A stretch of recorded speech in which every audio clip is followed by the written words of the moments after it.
ஒரு ஏழ்மையான தாத்தா தன்னுடைய பேரனை ஸ்கூல் முடிச்சிட்டு அழைச்சிட்டு வரும்பொழுது அப்ப வழியில எல்லா பள்ளி மாணவர்களும் பஞ்சு மிட்டாய் வாங்கி சாப்பிடுறத பாக்குறான். அதுல ஒரு பையன் அவங்க கிட்ட போயிட்டு, டேய் தம்பி, எல்லா பசங்களும் பஞ்சு மிட்டாய் வாங்கி சாப்பிடுறாங்க, நீயும் உங்க தாத்தா கிட்ட காசு வாங்கிக்கிட்டு போய் இந்த சுவையான பஞ்சு மிட்டாயை வாங்கி சாப்பிடலாம்ல அப்படின்னு கேக்குறான்.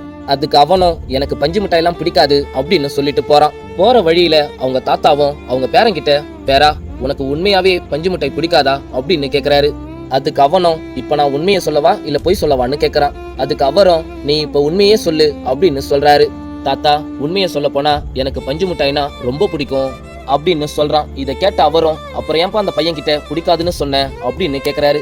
அதுக்கு அவனும், தாத்தா, உங்ககிட்ட காசு இல்லைன்னு தெரியும், எனக்கு பஞ்சு மிட்டாய் ரொம்ப பிடிக்கும்னு உங்களுக்கு தெரிஞ்சதுன்னா செக், நம்ம பேரனுக்கு நம்மளால இந்த பஞ்சு மிட்டாயை வாங்கி தர முடியலையேன்னு நினைச்சு நீங்க தான் ரொம்ப கஷ்டப்படுவீங்க தாத்தா, அதனாலதான் அந்த கஷ்டத்தை உங்களுக்கு நான் கொடுக்க கூடாதுன்னு நினைச்சேன். எனக்கு உங்களை பத்தி தெரியும் தாத்தா, எங்க தாத்தா கிட்ட காசு இருந்தா நான் வாயை திறந்து கேட்காமலே நீங்க எனக்கு அந்த பஞ்சு மிட்டாயை வாங்கி கொடுத்துருப்பீங்கன்னு எனக்கு தெரியும். கூட இருக்கிறவங்களுடைய கஷ்டத்தையும் அவங்களுடைய சூழ்நிலைகளையும் நம்ம புரிஞ்சுக்கலன்னா அப்புறம் நம்ம பழகுற உறவுக்கு என்னதான் தாத்தா மதிப்பு இருக்கு அப்படின்னு சொல்றான். நண்பா, நம்ம வாழ்க்கையில நம்ம கூட இருக்கிறவங்களுடைய கஷ்டத்தையும் அவங்களுடைய சூழ்நிலைகளையும் புரிஞ்சுக்கிறத பொறுத்துதான் நம்மளுடைய உறவோட மதிப்பை அதிகரிக்கும்ன்றத மறந்துடாதீங்க. இந்த குட்டி ஸ்டோரி பிடிச்சிருந்தா மறக்காம லைக் பண்ணுங்க.